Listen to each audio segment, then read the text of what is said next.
Good day and welcome to the August Lunch and Learn Focusing on Cancer and Careers conference call. Today's conference is being recorded. At this time, I would like to turn the conference over to Jennifer Gillette. Please go ahead. Thank you. Welcome, everyone, to our call today.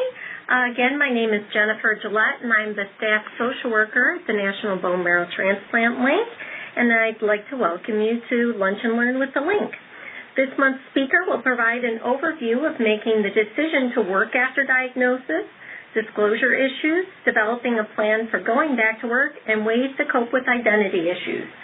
Please be aware that our programs are never meant to replace any of the medical information that you receive from your physicians, and we don't make any recommendations regarding a specific disease.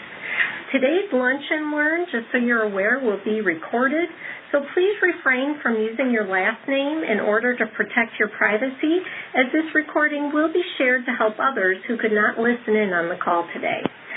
It's our goal that today's program will inspire you with ideas that will equip you with a new skill as you learn how to navigate the transplant journey. A special thanks to Genentech and the Leukemia Lymphoma Society for making this program possible today, and we'd also like to thank our link partners who support our efforts. Just in case anyone's not familiar with the link, our mission here is dedicated to helping patients and caregivers and their loved ones from the time someone's diagnosed through survivorship by providing education and emotional support. We work with hospitals, cancer centers, and other organizations to reinforce and complement medical care. Some of the resources we have to assist you are our printed publications that you can access through our website. Also on our website, we have a wonderful resource guide that can help you with things such as financial assistance or disease-specific organizations. And additionally, you may access recordings of previous programs on topics such as caregiving, chronic GVHD, financial planning, and other topics. If appropriate to your needs, you may want to attend one of our programs regarding chronic GVHD as well. And I am also here as a licensed social worker to give you information, emotional support, and resources. We also have an amazing peer support program that you can be connected with a fellow survivor, and that person is trained to be a mentor and to help you as you are walking through your journey. Before we begin today's program, I'd like to review just a couple housekeeping basics. Today's call, again, will be recorded, so please be careful to just share information that's not private. There will be a time for questions after the speakers share. Please also make sure your questions apply to today's topic. We will strive to create an atmosphere that allows for all to participate, and due to a limited amount of time and with a desire for everyone to have the opportunity to share, we may need to cut questions or comments down if they go longer than necessary. Please also refrain from any judgmental statements toward fellow participants, respecting that everyone handles their experience in a unique way. Please also know that this program is not meant to replace any individual medical plans. And also at the end of this call, you will be receiving notes from the call. Today's outline will go as follows. We'll have our first speaker will be about 13 minutes. Our second speaker will be about 13 minutes. And then we'll open the floor to questions. And then we will have a closing with some wrap-up, some of our ongoing programs, and some resources. If you have any questions that do not fit within the hour, we are open to extending the call to those who want to stay on. Without further ado, I'd like to introduce you to our first speaker. Nicole Jarvis has a master's in social work and is the senior manager of programs at Cancer and Careers. She coordinates 13 annual Cancer and Careers webinars, provides direct support and referrals to the many patients, survivors, and healthcare professionals who reach out to her organization, as well as assisting with the regional and national conferences. Thank you so much for joining us today, Nicole. Absolutely, Jen. Thank you so much for having me. So today we're going to talk a little bit about the decision to continue working through treatment, some basic legal information and disclosure considerations both online and at work. So I'm just going to jump right into it. It's a lot of information in a little amount of time, but we'll get through as much as we can today. So we're going to start by talking about the diagnosis and work dilemma. And I want to talk about the process of making the decision to work or not. It's likely many of you are in different places in terms of your own story, treatment, and the things that you're thinking about. But regardless of where you are today, you'll hopefully find some things that apply now and perhaps some to take with you. So we're going to start by thinking about the various tensions and challenges that come up after receiving a diagnosis and the many questions that crop up as you make these considerations. There's two overarching questions you can ask that can start to illuminate the best path forward for you.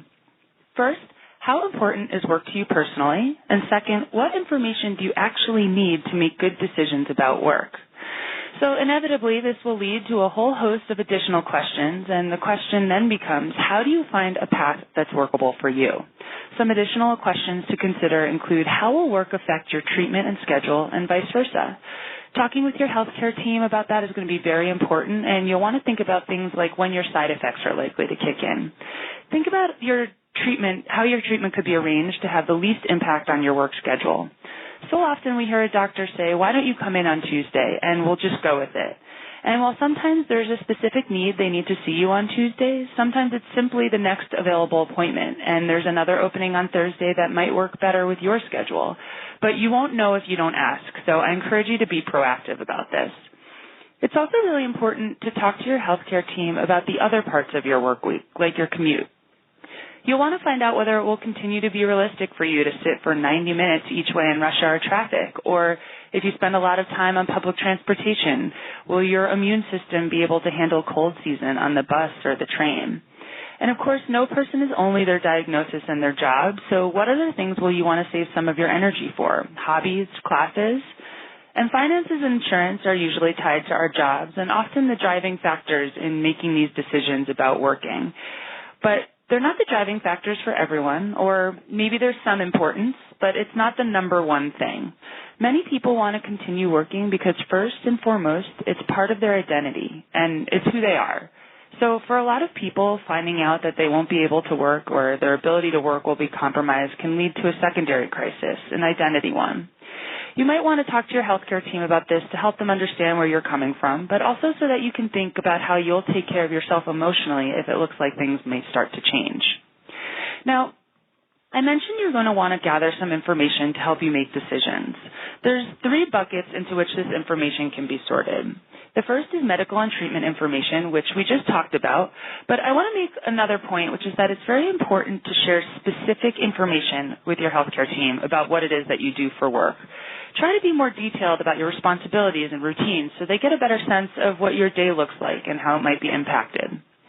The next bucket is work information. You'll want to look into the benefits you have, such as paid time off and health insurance, but also existing workplace policies like donated leave pools and telecommuting policies. These are usually found in your employee handbook or the initial paperwork that you signed when you got the job. Now, the third category is legal information. Now, as mentioned, I'm a social worker, so if you have specific questions about your legal situation, I absolutely encourage you to reach out to an attorney. However, the law plays a very important role in thinking about and talking about working cancer, which is why we discuss it. Understandably, it can be kind of scary to start thinking about the law and our jobs, so I want to stress that we're not talking about this because we think it's likely that an employment situation will become litigious, but rather because legal and practical issues don't exist in separate vacuums. Often when there's a practical concern, there's a legal piece to it as well, and for many people, the law becomes a key tool for helping them pull together a plan for working through treatment. So for the purposes of today, the law we're going to touch on is the Americans with Disabilities Act, also known as the ADA. My goal in giving you background on the ADA is so that you know it's something you should look further into based on your own situation. The ADA is a federal law, meaning it applies in all 50 states, and the part that's relevant to working cancer comes from Title I. And like all laws, it has certain requirements that must be met in order to use it. In very broad strokes, they are, your employer must have a minimum of 15 employees for the law to apply to them. You must have the necessary skills and certifications to do the job. And finally, your disability must meet the criteria determined by the ADA. Now, if you meet all of these requirements of the ADA, It can protect you from discrimination and may also provide access to reasonable accommodations, which I will touch on as well today. Again, I want to give you a quick overview so you know that the ADA is something you can consider, but I do encourage you to speak with a legal professional to determine if you are eligible to use the ADA's protections. So moving on to disclosure, I want to talk about the online space a little bit. The role that the Internet's playing in helping people through cancer treatments has been significant and can be an incredible benefit in terms of helping us to feel better in the moment and connect with others. But it's also creating a written record of information that's actually pretty hard to get rid of. It's also common for both current employers and hiring managers to Google employees and prospective candidates.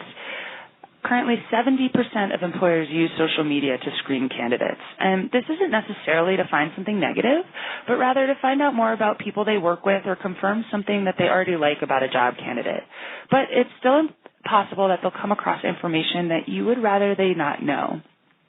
I want to be very clear, I'm not saying never post online, but rather it's important to have a better understanding of the virtual landscape so you feel empowered to make informed decisions about how your story is being presented online. So a little bit about Internet privacy. Facebook, Twitter, Instagram, and sites like them are designed to sell us things, and they make their money by collecting data and selling it to advertisers. This is in order to make new deals with those advertisers. They change their privacy policies frequently and often without notice.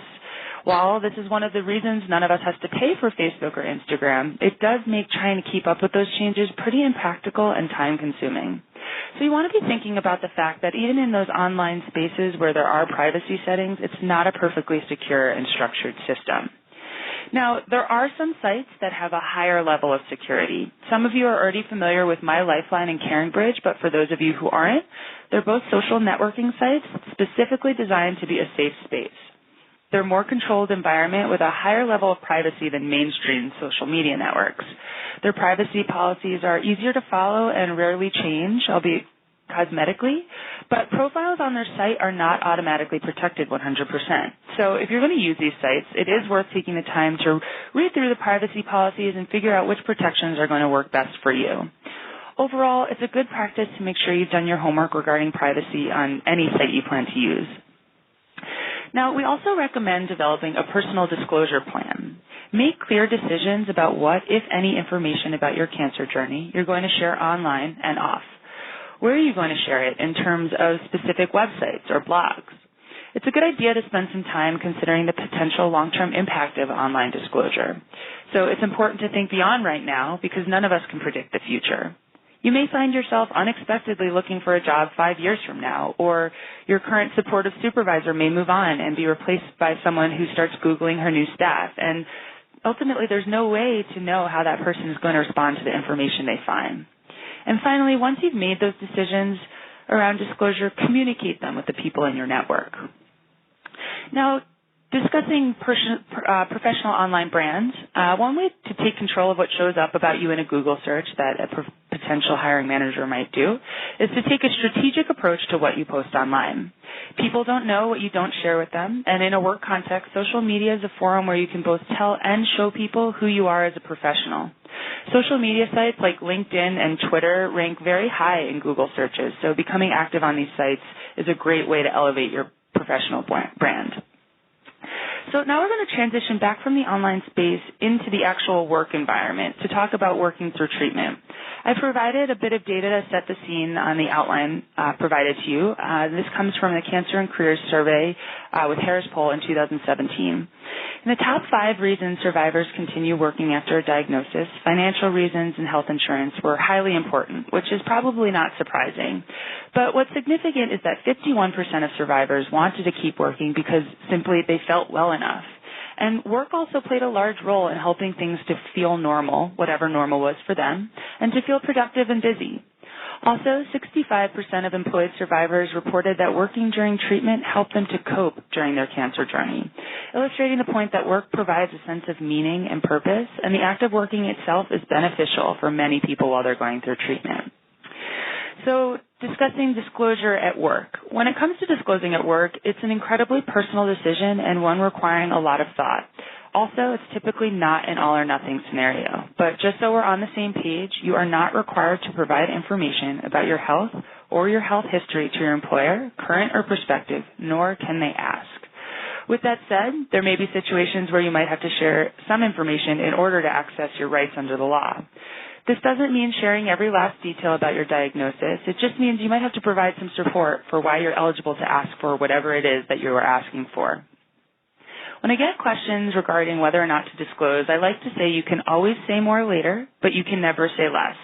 If there's a need for you to divulge more information down the road, you can certainly be prepared to do so, but you don't have to offer it up right away.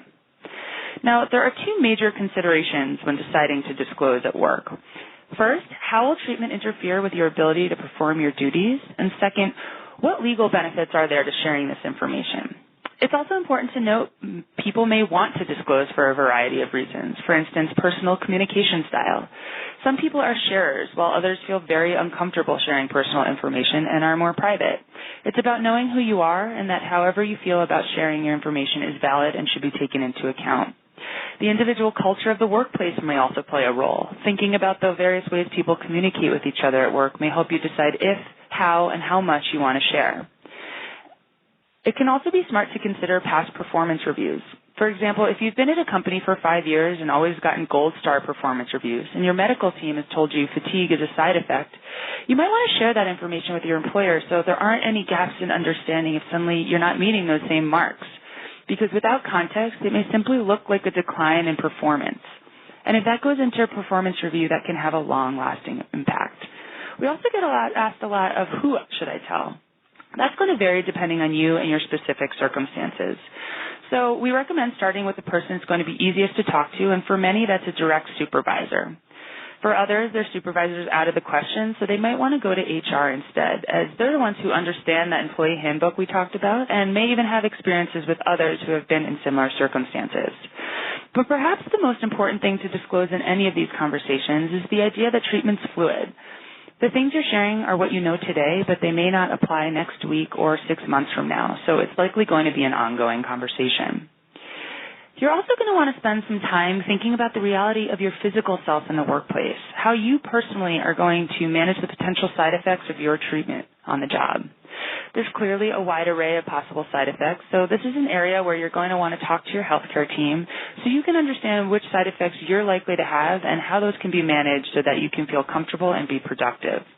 It's also important to think about any potential visible side effects, especially if you've chosen to or chosen not to disclose any information at work. Because if colleagues start to notice that you're losing a lot of weight or losing your hair or even that your energy has dropped and you don't seem like your quote-unquote usual self, they may start to ask questions. Typically, these are coming from a good place of kindness and concern, but they can catch people off guard and create a really uncomfortable situation where they accidentally disclose something they may have otherwise chosen not to. Now, chemo brain or brain fog is a side effect that we get asked about most frequently, and unfortunately there is no magic bullet solution. On the outline that's been provided, you'll see a list of suggestions for how to manage some aspects of chemo brain at work, but ultimately it's about going back to the basics and being honest with yourself.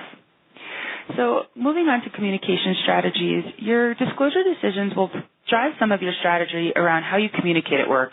However, whether you've disclosed or not, making sure you're creating a dialogue at work that supports your goals is key. One strategy is to identify a point person who can be a source of information about you to your colleagues so you don't have to update everyone. Be clear about your priorities and have a good understanding of what your team is expecting from you and how you'll deliver it. Whether or not you disclose, this is something you should do in collaboration with your supervisor if you can. And the final point can be a real challenge. This is a time where it's critical that you are honest with yourself and set fair boundaries at work about what you can and cannot do and stick with them. Now, another workplace strategy is to use reasonable accommodations, which I mentioned earlier are a benefit of the ADA if you qualify. Basically, they're tools that can be used to make working through treatment or returning to work after treatment much more manageable. There's a lot of information available on what reasonable accommodations are, how to use them, and how they can be valuable for both you and your employer. So you can check out the Cancer and Careers website as well as the additional resources included on the outline. Finally, it's important to remember that even if your employer isn't required to provide you with an accommodation, it doesn't mean that making some small modifications to your work situation isn't something that would be doable and something that they would be very open to. Now, moving on to disclosure during the job search.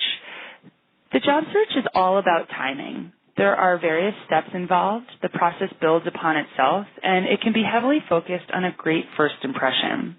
The sense we've gotten from cancer survivors, however, is that they tend to hold themselves to a much higher standard in terms of how much they feel they need to share right out of the gate. And that's simply not necessary. You don't owe a prospective employer any more than the other job applicants do. So I would just encourage you to keep in mind it's important to behave appropriately in the context of which stage you're at in the job search process. And projecting appropriate confidence and control is a great way to do so. A lot of people also ask us if they should include their cancer experience in their resume or cover letter, either as a positive or as an explanation of some sort. My first response is always do whatever you're comfortable with, but think about the fact that the goal of a cover letter and resume is to get you an interview based on your skills and potential. So in that sense, your diagnosis and treatment aren't really a part of that conversation. Also consider that if you disclose your diagnosis in a letter, it won't be a dynamic exchange, and you won't physically be there when the employer initially absorbs that information. So you won't have the opportunity to explain anything or answer any of the questions they may have, or more importantly, to steer them back to questions about your skills and expertise. The bottom line is no one tells everything about everything during a job interview, or even once they're hired. So consider where you are in the process and understand when it is and is not appropriate to communicate certain information. And of course, always remember that you are never required to share that information with your employer. So that's about all for me today. I know it's been a ton of information packed into just a little bit of time, but I'm happy to share my contact information if you're interested in learning more. And be sure to check out some of the resources that were listed on the outline provided. Thank you so much. Thank you so much, Nicole, for educating us and supporting patients on this journey. I would now like to introduce you to our next speaker, Jennifer Barish. Jennifer has her MBA from Michigan State University.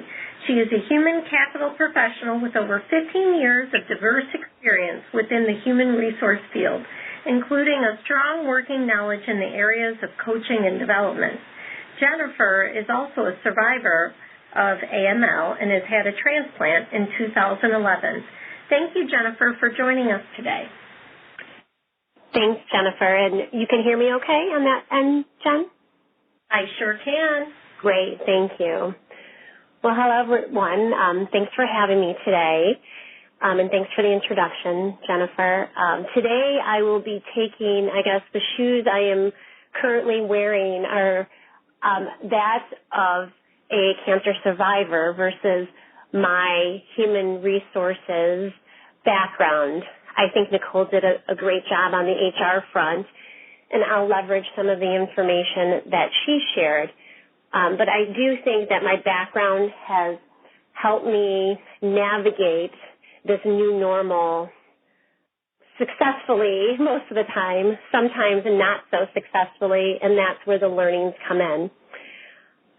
So before I go into some of the details on my own personal situation, navigating my way back to work after being off on a 5.5-year medical leave. As you probably heard from your doctors, it's not a sprint, it's a marathon for a lot of transplant recipients. And everybody's path and way tends to be different. So I want to caveat my words with just the fact that some of the things I mention most likely won't even happen to you, or maybe slight chance they will, but just take them with a grain of salt because it's all in the spirit of sharing and learning from the experiences that I've gone through. So taking a step back, I was diagnosed in December of 2010 with AML. And at that time, the diagnosis was a surprise. It stemmed from a cut on my hand that wasn't healing, and lo and behold, that was because I did not have an immune system. So I think that cut was a sign to get me into the doctor's office to get things checked out. And from there, based on the workup, it was discovered that I had acute myeloid leukemia, and we needed to start treatment pretty quickly because it was acute and moved quickly. So it was a shock, and my employer at the time, at the time I had a 2.5-year-old son and a 5.5-year-old son, a husband who was working full time, and at the time I was working a 90% flexible work arrangement so that I could help get my boys off to daycare and school and whatnot. So my employer was obviously aware of my situation because I was pretty much plucked out of reality overnight and into this world of healing. Where some of you might be entering a new career or a new job, that wasn't my case at all. So I did have the benefit of being employed at a large company, which I know not all of us do have that luxury. And there were resources and support at the time that I was not aware of even existed. So those of you that are taking a medical leave from work because of your diagnosis and treatment, I would encourage you to explore the benefits that your employer might provide to you that you maybe aren't aware of. And you can do that by checking with the human resource team within your current organization. So back to my journey, after 3 rounds of chemo treatment, the last one being the preparatory treatment prior to going through a life-saving bone marrow transplant in February of 2011. Like I said, I was pretty much plucked out of reality overnight and was very fortunate to have a support system around me so that I could focus on what I needed to focus on regarding my health while parents and family and friends helped out at home in taking care of my young children. And, mind you, my husband still had to work, and we had the ability to utilize the insurance that he had through his company. So he still needed to maintain some sort of schedule in order for us to be eligible for the health care insurance. So back to support system and resources, and as Nicole mentioned, and she shared in the document that you have access to, if you don't have it in front of you, it's something that was emailed to you or will be emailed to you again. There's some great resources out there, including Nicole's organization, that you can lean on if assistance is required, including resources through the link. I did not work during my treatment because of doctor's orders. It was because my immune system was still rebuilding itself after transplant. So just like a newborn baby, I had a newborn immune system post-transplant, and it needed time to heal. And then secondly, I was dealing with some graft-versus-host disease post-transplant, some of which is now classified as chronic because now, 7.5 years later, I still struggle with dry eye, some fatigue. Good news, chemo brain did go away and came back. So I don't have those lapses in memory or thoughts like I used to. But because I was off of work and taking care of myself, it did give me time to become more accustomed to this new normal. And when I mentioned the support of family and friends around you, I would encourage you to lean on them, especially as you're going back to work, because it's good to have somebody to bounce thoughts and ideas off of that are outside of your organization and aren't in that day-to-day bubble that your organization lives and breathes in. And it's good to have that outside resource. And I just want to mention my dad is on the line, so I want to say hello to him. So you can see that support, even 7.5 years later, runs deep, and I'm very thankful for that. So back to my post-treatment, I was off of work 5.5 years, doctor's orders, marathon and not a sprint, compromised immune system, dealing with graft versus host disease of various, organs within the body, all of which have settled back into place. I still take preventative medicines to help control them. But when I did go back to work in October of 2015, I eased into it. It was something that I wasn't sure I was going to do, but always maintained connectivity with my employer in case I did want to come back. I knew I needed to work when the time came and when I was no longer eligible for disability benefits through Social Security, which I know is a whole separate topic, and some of you had questions on that in advance, and those are all great questions and probably good for a post call, but unfortunately not on today's call. But I know that's a whole system to navigate in and of itself and can be a full-time job. I knew I had to go back to work, knew it needed to be something that worked for me. I was fortunate to have the connection with my company. Somebody needed maternity leave coverage. They thought it was a great time for me to try that out, cover somebody's absence part-time, and just see how it went. Being back in the workforce at the time at a 50% schedule with work accommodations was very helpful for me to give it a test run. And I know not everybody has the luxury of that, especially if you're interviewing and entering a new position.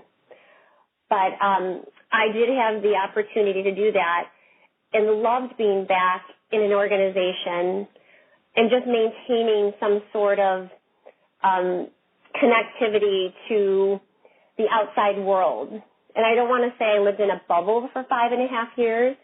Around the 2.5-year mark, I became actively involved with the LINK as a peer mentor and then eventually some other programs. Just as I was starting to learn more about my capabilities, I added a little bit more and a little bit more to my schedule. And before I knew it, I was not working, but yet busier than I had ever been working full-time at one point because I was able to do things from home, like mentor folks over the phone post-transplant or, just even plan meals for my family. Around the 2.5-year mark, I started cooking again. There was just basic things that I couldn't do because of muscle fatigue due to steroids, standing up in the kitchen. I could only last so long. So as Nicole mentioned, let me just go back to my notes here. The new normal is sometimes interesting to get used to, and you need to temper your excitement and enthusiasm for this new lease on life with what's best for your body and health. Some considerations that Nicole mentioned, for example, commute. So my organization is in downtown Detroit. My energy level is much better than it used to be, and just looking at me, you would never know I went through the experience I did, but my employer knows the folks that I have shared more details with, that sometimes I don't have the energy to make it downtown 2 days in a row, to get dressed in, business professional attire, whether it's pack my lunch, get my boys off to school, feed the dog, whatever it is. By the time I actually get to work, my energy's gone. So they've accommodated me with a flexible work arrangement. Not only do I work 80%, but I do work from home some days. And in a world now where technology like this teleconference service brings us so much closer, we're able to still do good work, but not have to be face-to-face and all in the same vicinity. So that's one thing I had to think about, was not being able to be in the office as frequently as I used to. However, 5.5 years later, the world changed anyhow, and in our new Be Well, Work Well organization promoting good health, my organization was changing that way anyhow. Something else I had to consider, very simple. But post-transplant, GVHD of the eyes, extreme dry eye condition, and doing computer work, I just had to remind myself to blink. I was struggling. My dry eye was so much worse. I was using my refresh drops constantly throughout the day. But then once I realized I'm not blinking, I need to blink more. Little things like that you get so back ingrained into your work and you're so excited about it, you forget about these little things. Another example, my company's on the 33rd floor of a very high building in downtown Detroit. Well, my ears are not the same as they used to be prior to transplant. You know, dealing with dry ear, clogged ears. Lo and behold, my ears would not clear when I took that elevator ride up or down. I was experiencing dizziness. I was actually getting scared, and, you know, a million things run through your head just because of the situation you've been through. But lo and behold, it was because of the elevator ride and that ride up and down that was the cause of that. Little things like that will happen, and they're scary. But if you take a step back and just assess the situation and remind yourself that you've been through a lot, and you cut yourself a break and try to work with your doctors to get to the root of the problem. When I go downtown, I take a little bit of aspirin before I get in the elevator, and now it's gone. So it's the little things like that stop you in your tracks and make you realize, like, oh my gosh, I'm not the person I used to be, and some things I can't do that I used to do before. Like, for example, unless someone's chasing me, my GVHD of the lungs, I'm not going to be running. And if someone's chasing me, I'll probably be hiding pretty quickly because I can't run very fast or very far. But I can do yoga. I can go to my kickboxing class. First 2.5 years, 3 years, you know, trouble walking steps. You know, I was on oxygen for a while post-transplant and carried my little tank around with me. But if you continue to plug away and just let time heal, a lot of these things fall into place. And I always go back to my marathon and not a sprint. I had to keep reminding myself that. At the time of diagnosis, I was 36 years old, almost 37. I'm now 44. And if I look back, all the little tiny things I've added over the years, you know, I stopped wearing my mask. I started driving with the windows down. All of these things became more acceptable and just kind of ingrained into my routine over time. And I started to keep a list of those little things to remind myself how far I've come. If I think about the things that Nicole hit on, the top reasons for returning to work, I had 4 out of 5 of those. I think after diagnosis, it's everybody's situation is different, and a lot of people don't have a choice but to go back to work.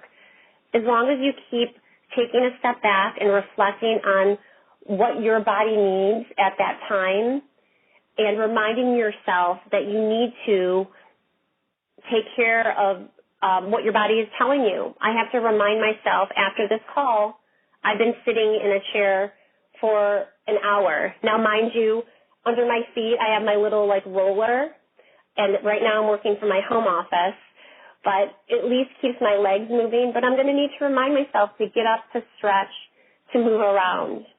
A lot of us work for companies now that encourage be well, work well habits, and I'm fortunate enough to have a company that does that.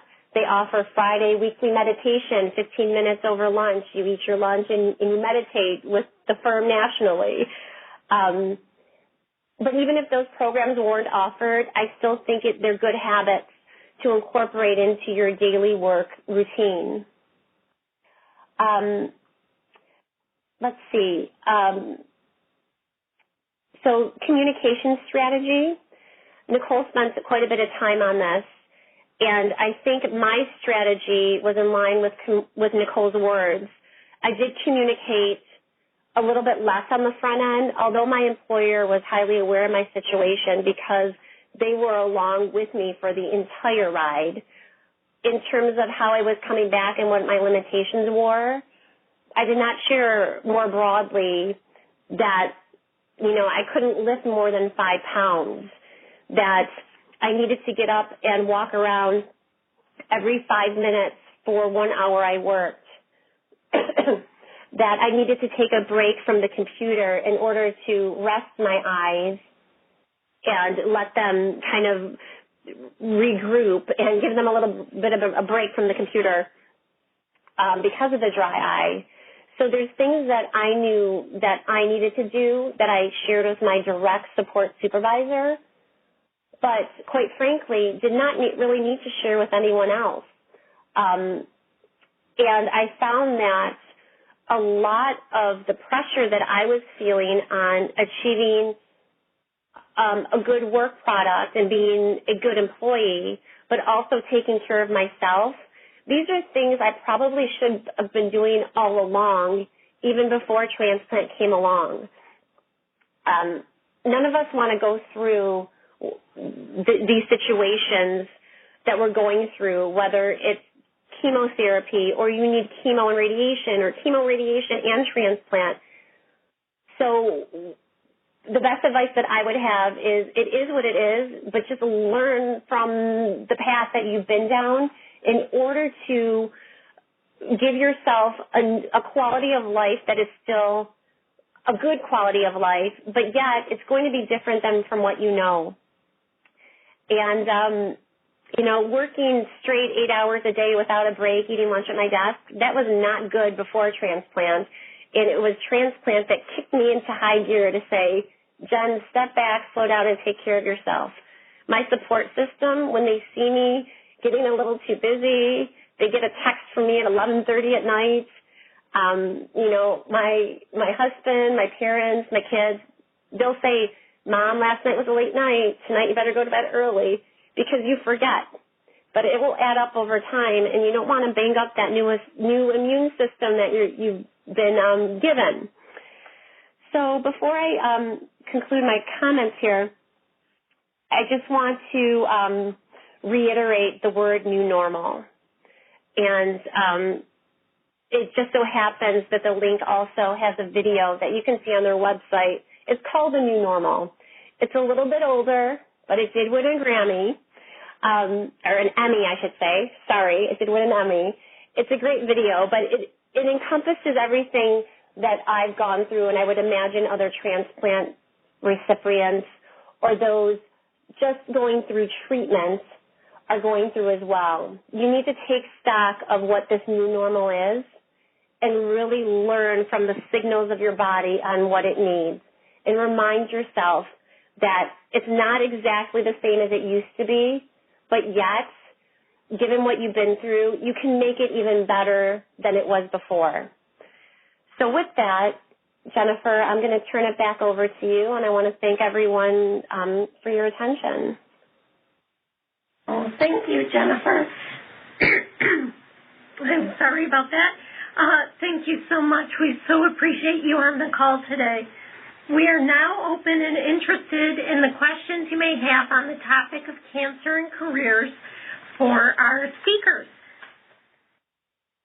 Thank you. If you would like to ask a question, please press star 1 on your telephone keypad.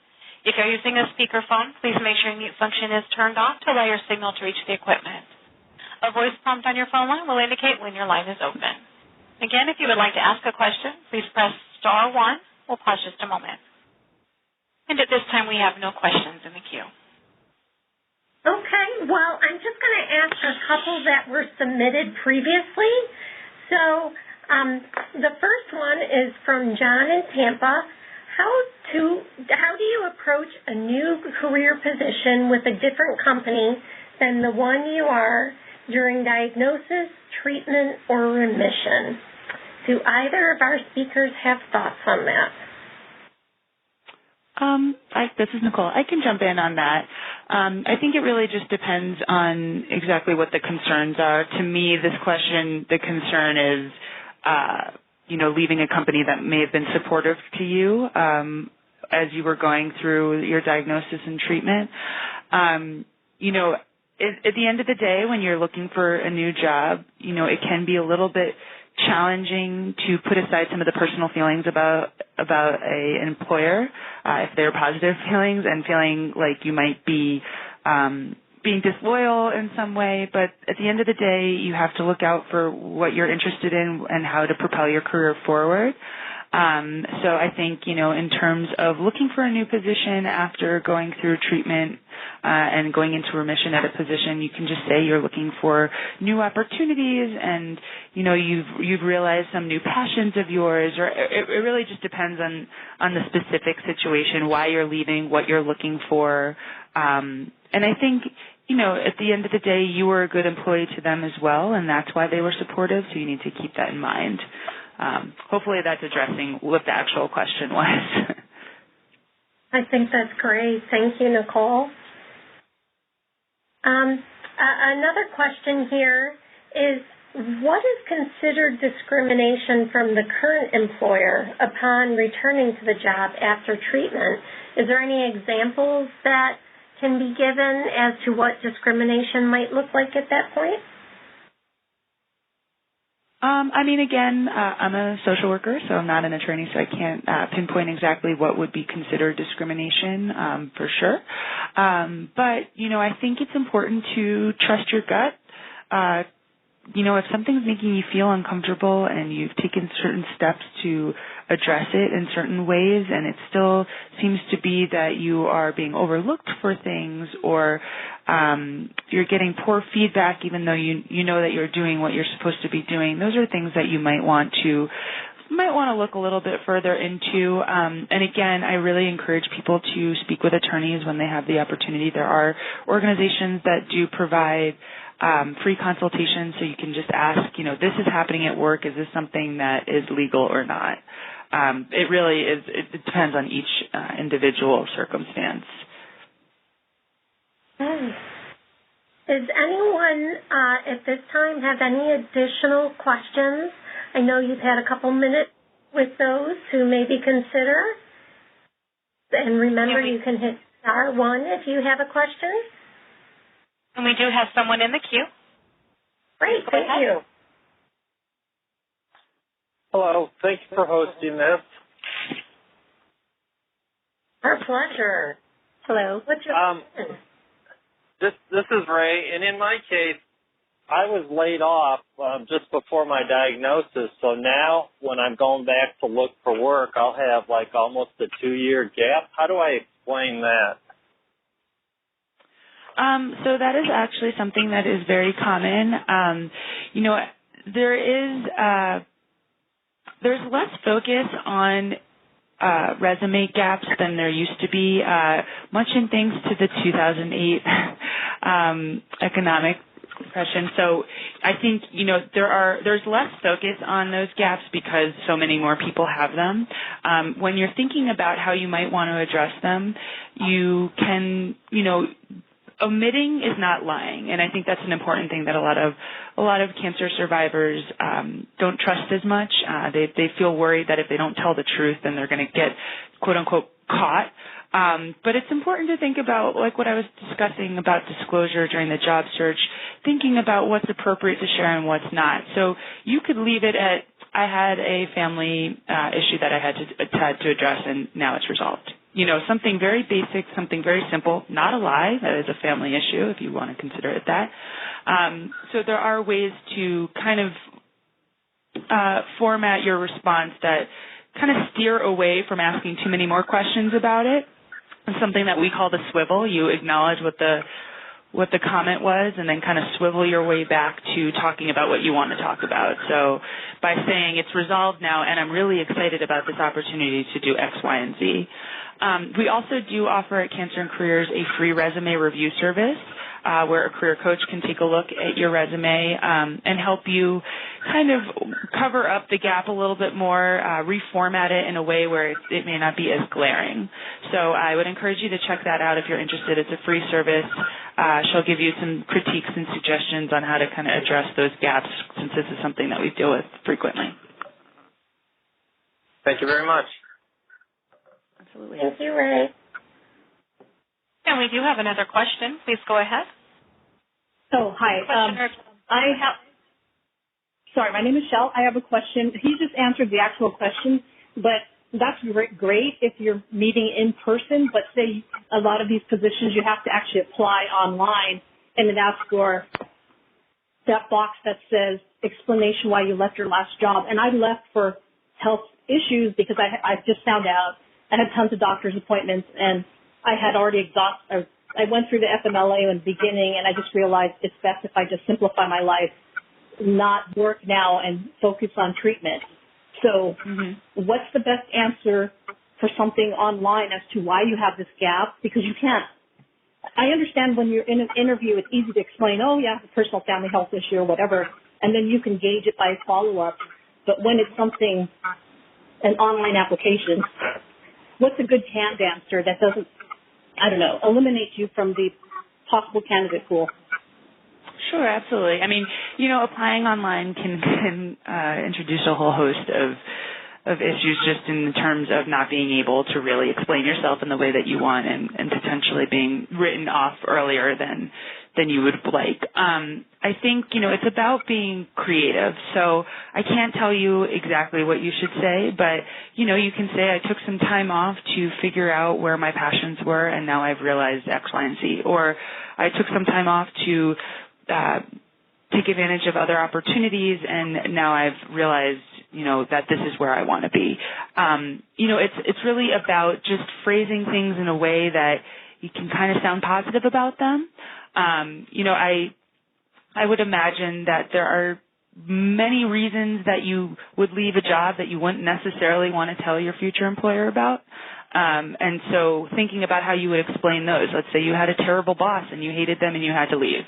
That's not something that you would tell a potential employer, right? But you would try to frame it in a way of, this is where I was, this is how I wanted to grow, this is where I am now. Oh, sorry, unmute. Thank you. Yeah, absolutely. And no further questions at this time. Okay. Well, I want to thank you all for joining us today. And again, we'd like to thank our sponsors that make these programs possible, the Leukemia Lymphoma Society and Genentech, as well as our LINK partners. Our next Lunch and Learn program will have focus on leukemia and lymphoma, and that will occur on September 19th at 12 p.m. Be sure to mark your calendars for important webinar programs we will be hosting in the future. On September 12th, we will present a detailed description, Transplant 101, of the bone marrow transplant journey and the fundamental steps to better understand clinical trials. On October 9th, there will be an easy-to-understand presentation of insurance matters, including Medicare coverage. On October 18th, we'll be hosting a chronic graft versus host disease webinar, including suggestions for care and new promising treatments. Registration information will be sent to all who registered today. All programs are free and will also include an open question and answer period. After today's call, you'll receive a short survey to help us make sure we continue to improve these calls for you, and everyone will be receiving the notes from this call within a week. If you would like further information about bone marrow, stem cell, or cord blood transplants, please feel free to contact us at the link at 1-800-LINK, L-I-N-K, BMT, or on our website at www.nbmtlink.org. Thank you all for joining us, and you have a great day.